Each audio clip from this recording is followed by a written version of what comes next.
What is happening, football fans? I'm Jaush Huntsberger, welcoming you inside the set of Gridiron Glory. Throughout the offseason, our teams put in countless hours of film study, conditioning, and essentially 9 months of preparation for one night. And this week, all of the waiting and trash talking is finally over. So let's find out who was able to take a step toward perfection right now. The Parkersburg South Patriots had another successful season in 2011 with 7 wins and a second-round playoff berth. And although they are returning 3-year starting quarterback Tyler Boland, their first matchup against Ripley should be no walk in the park.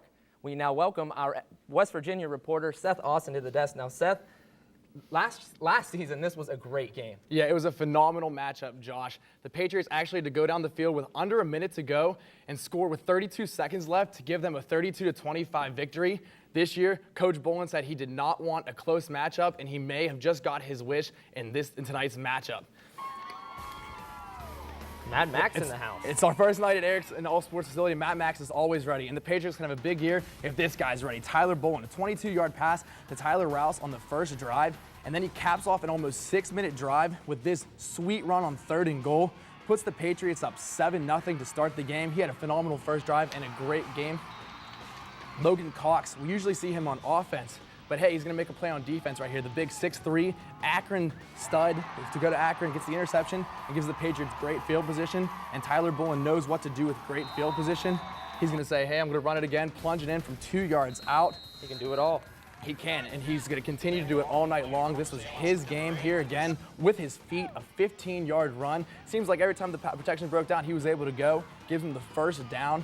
And hey, he's been using his legs all night. Why don't we go with a pass, an 18-yard pass to Jordan Braniff to put them in the red zone, and he's going to go with the pass again with a beautiful touch to Braxton Johnson. This puts them up 21-0 to start the game, but Ripley, believe it or not, they're going to make a comeback here, starting with Kasim Fields with a big return to put the Vikings in great field position, and Trevor Tucker is going to make it work for the Vikings. He throws it up to Tyler Kidd on a bomb to cut the lead 21-7. The Vikings were able to make a big comeback, 3 forced fumbles in the second half. But hey, it was all about the Parkersburg South offense. Again, this sweet flip to Braxton Johnson, and he does the rest. So he takes it in for the score, and Parkersburg South ends up getting the 42-28 victory. You see Tyler Boland, 16 of 28. Tyler, 16 of 28, 222 yards, 2 touchdowns, 2 rushing touchdowns. It was all about him, and we saw all of his weapons at work tonight.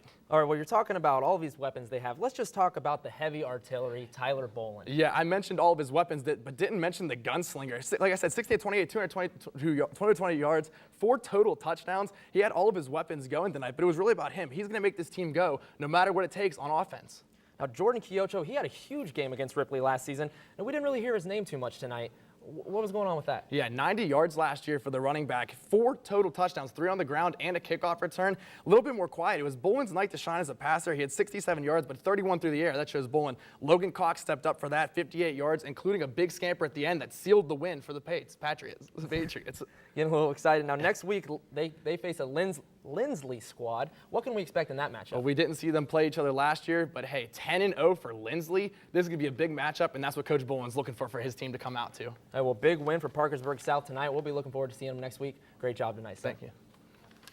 Now, if you'd like to keep tabs on any of our teams throughout the week, be sure to check us out on social media. You can like us on Facebook or follow us on Twitter at Gridiron Glory for game updates, pictures, and more. You can also follow my host Twitter account at gghost_JAUSH. There you can get my opinions on weekly matchups and ask any questions about your team. Now, our reigning MVL champions started out this season in a battle of the valleys. Tri-Valley hit the road to take on a Licking Valley squad who went 7-3 last year and, just like the Scotties, averaged over 30 points a game. We are now joined live from Licking Valley by our MVL reporter, Colin Brown. Now, Colin, what did the Scotties do well tonight? I'm calling in because we're ready. You know what, Josh? What they did well tonight was their quarterback, Nathan Strock. It all, comes down to him. He passed 13 for 26 tonight, 233 yards, 1 passing touchdown. He also had 1 rushing touchdown, so he was getting it done in both aspects of the game. However, 13 for 26, that's only a 50% completion rate. There's surely room for improvement there. Another thing that the Scotties did really well was they scored on 5 of their first 6 possessions, if you include the first possession in the second half, and if you don't include the knee that they took at the end of the first half. So 5 of their first 6 they scored. That's very efficient, good for the Scotties. That's what you want to see, putting points up on the board. Okay, now Tri-Valley, they lost some receivers after last season. How did they replenish, and how were they able to attack the air tonight? Yeah, Josh, you know, they lost Matt Amicone. He went to Ohio University. Then Devin Moran, another big receiver returning for the Scotties, has been injured. But Coach Buttermore told me he was in a short cast. He did play a little tonight, obviously not receiving. You can't really catch when you're wearing a cast like that. So defensively, yeah. But a big guy who stepped up was Trevor Kriskov. He had 9 receptions for 144 yards and 1 receiving touchdown. And the entire first half, he had all 7 of Nathan Strock's completions. So he was the go-to guy. Another guy who Coach Buttermore wants to step up is Hunter Moeller. He looked at a few times. There was one, third quarter, first possession. They had a big 42-yard pass down to him, and that led to a field goal for the Scotties. So Hunter Moeller could be a guy, as he progresses through the season, a big guy for the Scotties.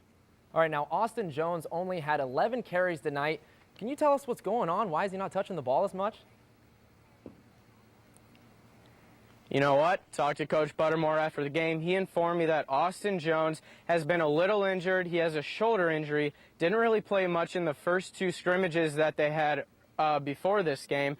And he had finished the night. He had 11 carries, 107 yards, 2 touchdowns. That's a pretty good night for most people. Like I said, he only played the first half. Essentially, he had 4 carries in the second half for about 20 or so yards. So really, one half he really dominated. But Coach Buttermore said that he's got that shoulder injury. They were up about 29-0 at the time. They felt rather comfortable, so they didn't want to risk injuring Jones worse than he was because he had tweaked that shoulder injury in the first half. All right, now they got the win tonight, but they weren't perfect. What do the Scotties need to work on as a team going forward? You know, they want to execute better. They had a lot of situations where it was long yardage. They had a lot of times where it was 2nd and 21, 3rd and 21, 4th and 21. A lot of it was penalties. They had a lot of penalties, a lot of penalty yards, which put them in long situations. Coach Buttermore wants to execute better, move the ball down the field, and not put his team in those situations. All right, well, thanks a lot, Colin. Great stuff tonight. Last season, the Warren Warriors trounced the Philo Electrics in Week 1 by a score of 34-10. But it was Philo who got the last laugh when they ended the season with a better overall record, finishing over 500 for the 2nd straight year. This season, both teams are hoping to play spoiler in their respective leagues, but tonight, there could only be one winner. We now welcome our SCOAL reporter, Carter Rodriguez, to the desk. Now, Carter, how important is it for these teams to start off on the right foot tonight? Well, you know, both these teams play in really tough conferences, Philo in the MVL, Warren in the SCOAL. And both of these teams, Philo was 6-4, Warren was 5-5. So, you know, these 2 teams are looking to take the next step. But the first step started tonight on the gridiron. Warren came out really amped up, but this game was really sloppy early. It was the 2nd play from scrimmage, and Warren was getting ready to take the ball onto a reverse, and Austin Kuhn coughs up the ball. Philo takes advantage, and now it's the Electrics ball. And they saw Warren play the fumble game, so they figure they'll try it out for themselves. And Warren takes the ball on the 3rd play of the game. And so there's a lot of slop going down early, but Dylan Leffingwell says, I'm just going to clean up the game a little bit. He drops up, he hits Jay Scott to get into Warren territory, nearly takes out our camera in the process. Same drive, Leffingwell drops that pretty back fade over to David Ryan. PAT no good, 6-0 Warren. He threw for 90 yards plus that TD in the first half, so he was really showing something. However, Zach Sheridan, he plays a little quarterback too, but he shows that you can do it with your feet, not just with your arm. He dashes for 33 yards into Warren territory, and that helps to set up his buddy Nathan Delozier, who's going to go ahead and pop it in from 5 yards out, 7-6 Electrics. The Warriors are trying to answer, but the fumble bug must be contagious because Jake Scott coughs it up again. And this time, Philo's going to capitalize. Nathan Delozier said his name earlier. I'll keep saying it. He graciously accepts his field position, decides to convert it into a touchdown. Philo takes the lead going to half, 13-6, and they expand that one out 32-12. Wow, good win for Philo. Now, last year it was Philo who had the sloppy play in this game. How did they flip the scripts this season? Well, last year Philo had 4 turnovers to Warren's 1, and this year Warren had 4 to Philo's 1. So, you know, Philo was able to be aggressive on the ball. They were really flying around, and Warren really just wasn't carrying the ball that well, Josh. All right, now what were the bright spots for Warren tonight? Well, you know, it's all about Dylan Leffingwell. He really showed something. Went 13 for 20 on the game, and really had a lot of security on his short routes. He overthrew a couple balls deep, but on the whole, he really showed that he can be a leader for this Warren team going forward. All right, now big win for the Electrics, and they've been talking about maybe making a run for the MVL title. Do you think they have a chance to do it?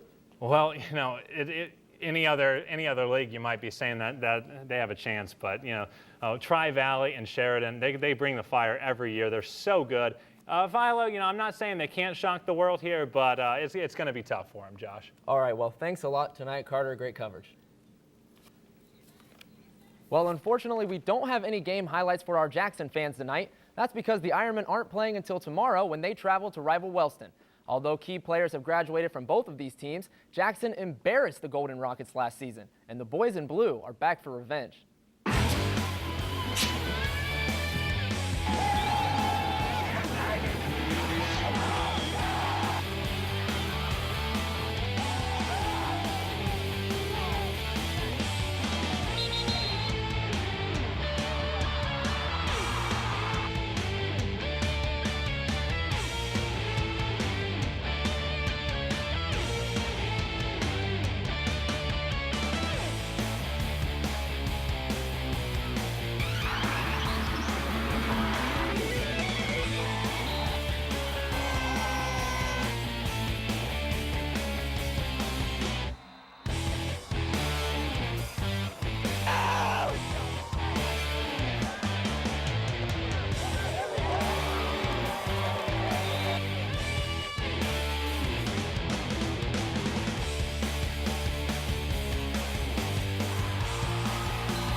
Well, for more info on tomorrow night's game, we now welcome Graham Fugazi and Pat Chiesa.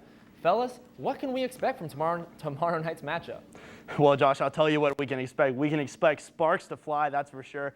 I mean, that's what's going to happen in a rivalry game like this, where, Graham, to put it quite frankly, both of these teams don't like each other. Now, Wellston, as you said before, they were embarrassed last year at Jackson, 35-0, didn't even get any points on the board. This year, they're at home.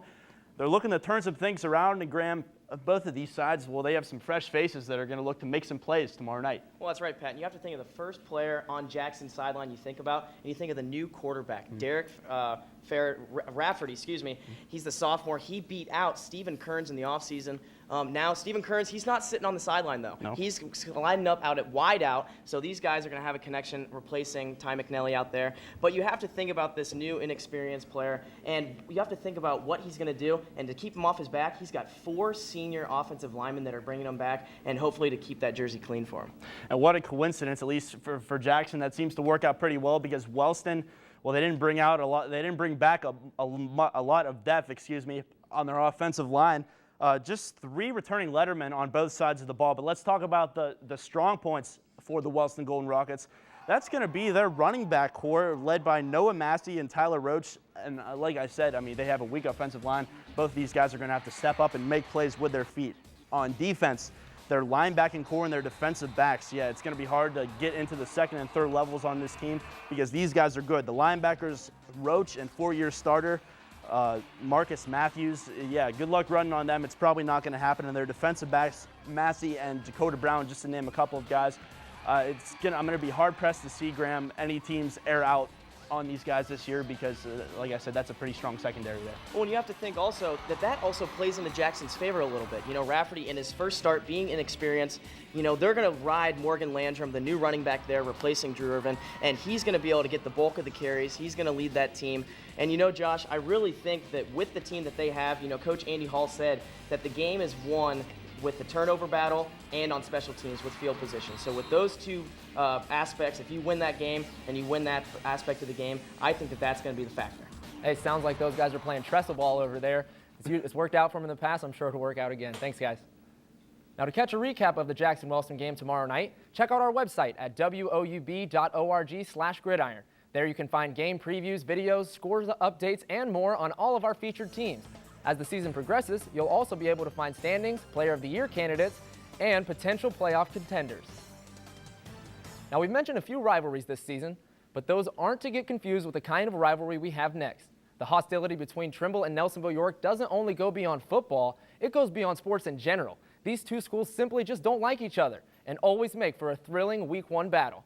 And now to talk more about it, we have TVC-Hocking reporter Keith Turner at the desk. Now, Keith, both of these teams lost a lot of offensive production from their graduating seniors. How are they able to fill the shoes? Well, absolutely. Both teams have to overcome big losses from last year. Nelsonville-York losing running back Dustin Young and quarterback Nathan Dean, and Trimble losing running back Austin Keith and quarterback Justin Jewell. The question for both teams is who was going to step up and lead these teams offensively. Last year, Nelsonville-York proved too tough for the Tomcats, but this year, I think they had something new in mind. And Boston Field was erupted quick because Mark Carter broke a few tackles, and he could go all the way. 96-yard kickoff return to start the game for Nelsonville-York. A missed extra point, it would be 6-0 Buckeyes. After a Trimble 3-and-out, sophomore quarterback Colton Adams would find Kyle Freer for a first down connection. A nice play there, but that drive would stall. And we are now introduced to Connor Stan, the man Stanley. Get to know the name, Josh, because this man was all over the field today.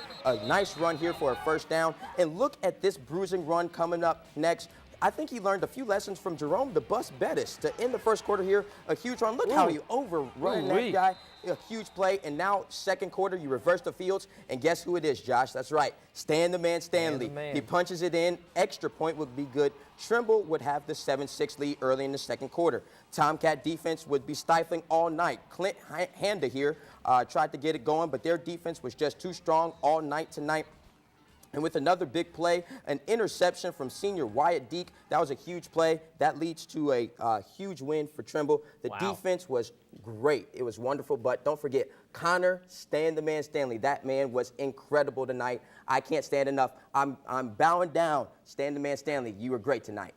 Hey, he did it big this year, and it's a huge win for Trimble. They're not used to going to Nelsonville-York and beating them. How were they able to turn it around? Well, I mean, last year, their offense struggled. And this year, Stan the man Stanley brought it. He brought it when he needed to. And another thing was their defense only gave up one touchdown. If it wasn't for that touchdown, only special teams would have scored a touchdown for Nelsonville-York tonight. And main thing, they finished. They had to lead at halftime, and they finished the game strong, Josh. Wow, so we got a great game coming up next week with Trimble and Wahama down in Gloucester. Thanks a lot, Keith. Without a doubt, the one thing about high school football in this area that makes it unlike anywhere else in the nation is the dedication of the fans. That's why here on Gridiron Glory, one of our favorite segments gives you fans the attention that you deserve. This week, we traveled to Meigs to see their brand new stadium and select our very first Fan of the Week.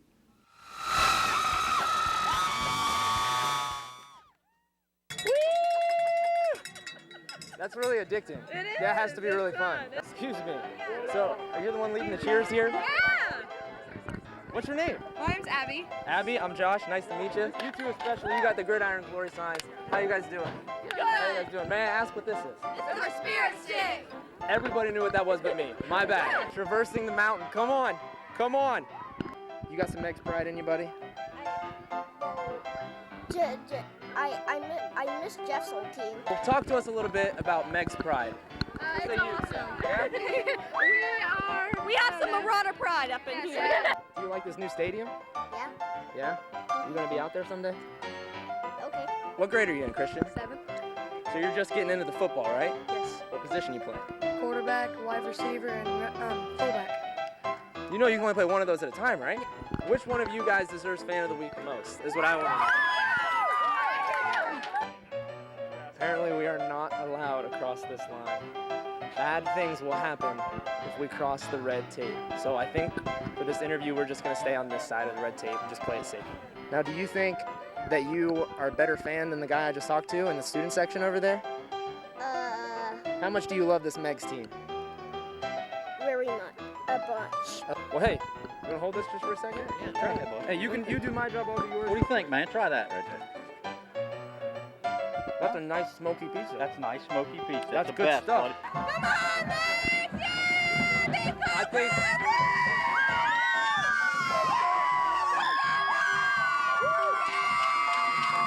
All right, I think it goes without saying. She's the voice of the student section. She's our very first Fan of the Week. Here you go. Congratulations. Thank you! Let's hear it for her.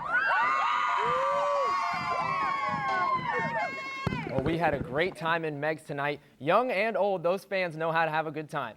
But it's now time on our show for a segment we like to call Extra Points. Here we give you all of the action from 2 games, but cram it into 1 hard-hitting minute. Let's get rolling. We're going to take you right back out to Meigs to start off their game against Cold Grove. Their Cold Grove quarterback, Alex Bear, takes off to the right here, and he's trying to find anything to do, but nothing's happening, and then the pile just gets cleaned here by Austin Welsh. Now Meigs on the ensuing possession, Dylan Boyer with a little trickery here on a reverse pass, picks up 15 yards to Michael Davis, dances around a little bit and gets upfield. That would lead to this Meigs running back Jordan Hutton runs up the middle for an 11-yard touchdown. Meigs gets 6 points but doesn't win the game, lose 24-6. Now Southern versus River Valley. Southern's Tyler Barron is running to the right, gets a big block, but then he fumbles the ball. You can never do that. Justin Mabe of River Valley recovers. And now River Valley quarterback Austin Warby over the middle passes to Dovenberger for a completion across the middle. But that would be all she wrote. 2 plays later, Paul Rampton from Southern sacks Austin Warby for 8-yard loss. And River Valley would take that one.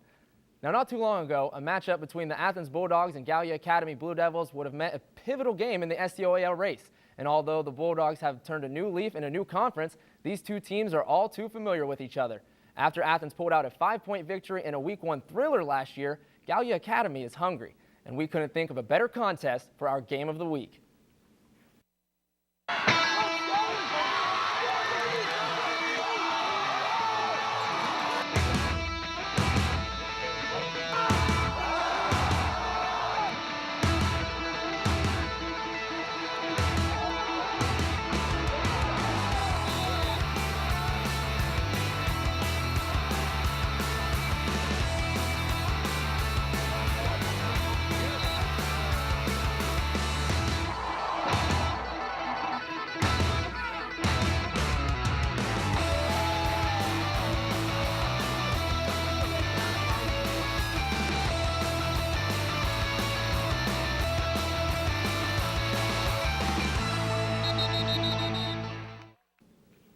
We now welcome our TVC-Ohio reporter, Mark Pierce, to the desk. Mark, we already saw Nelsonville-York get knocked off. How did Athens do tonight after their 10-0 season last year? Well, unfortunately, it certainly was not the way the Bulldogs wanted to start the 2012 season after that 10-0 season in 2011. But you can't complain. Like I said, it was certainly not the way the Bulldogs wanted to start, but hey, they dropped the first game 52-34. So now let's just get right into the action here. We're going to go and bring you back into highlights.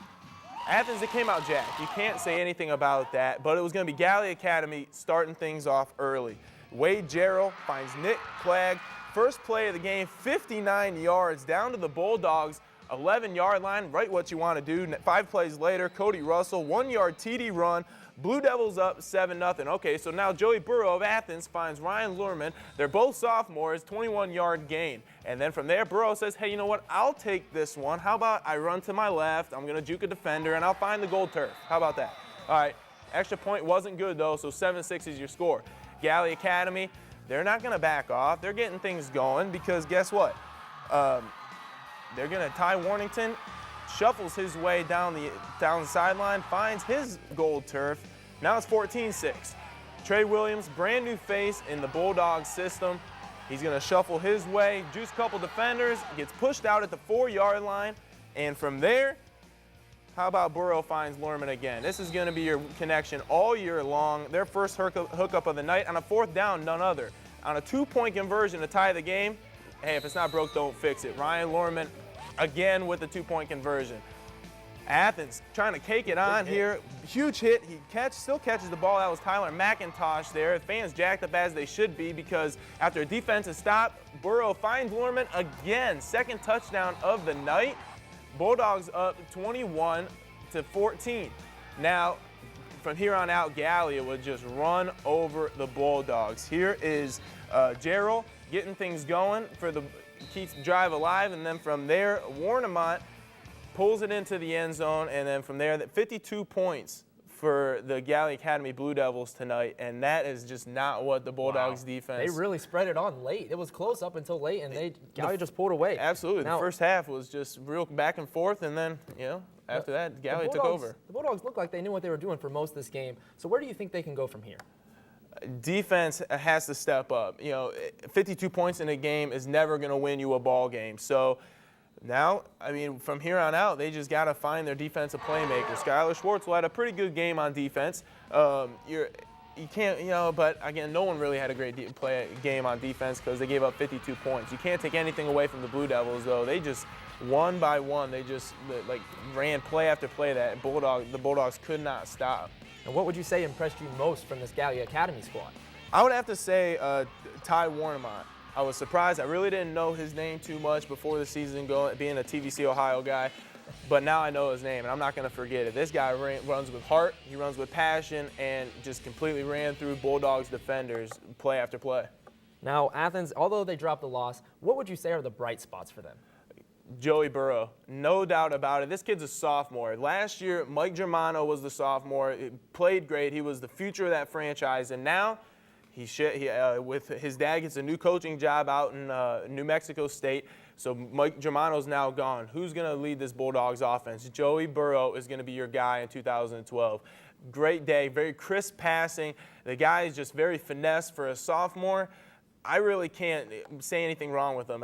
4 touchdowns today on the night in a game that really didn't go the Bulldogs' way. The defense kind of let them down there towards the end. The offense is going to be really explosive, especially with that Burrow-Lerman connection. They hooked up twice tonight, and Burrow he has other weapons too. He's got Skylar Schwartz, who had another great game tonight. We saw Tyler McIntosh there with a play, that huge hit that he withstood the hit and got the touchdown. Great hands on that play. It's going to be fun to watch this offense, but if the defense can get it turned around, find their playmakers, and see what happens, the Bulldogs can still have a successful season. Well, they looked all right tonight, but they got their work cut out for them the rest of the season. Thanks a lot, Mark. Yep.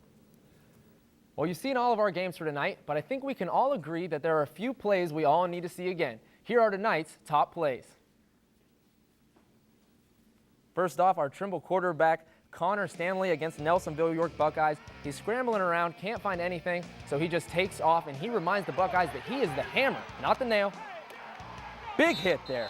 Now, one we just saw here, Mark, Athens wide receiver Tyler McIntosh goes over the middle, catches it, big hit, but hangs on to it, grabs the touchdown, although Athens would lose. Now, number 1, he has the number 1 play, and he's number 1 on the field. Braxton Johnson catches a shovel pass from Tyler Bolin, and not you, and not you, as he cruises all the way into the end zone, and Parkersburg South cruises to the victory. Well, week 1 is now officially in the books. While some teams have dropped their first game, others are looking to start a potential perfect season. Here's what to expect from Gridiron Glory in week 2.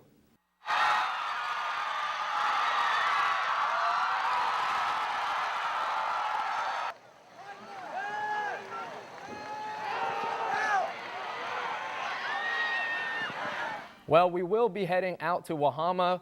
We'll be heading out to Trimble versus Wahama for our Fan of the Week and also our Game of the Week. It's a huge game in the TVC-Hocking. Now, that does it for the show tonight. So, that is all the show we have tonight. So for week 1, satisfied all of our needs and showed us what teams are for real. Next week, we'll see what teams can get back on track and which teams can start a winning streak. To check out more of us, check out our website at woub.org/gridiron. And tune in to our shows every Friday at 11:30 right here on WOUB. I'm Jaush Huntsberger reminding you that there's nothing better than Friday nights and Gridiron Glory.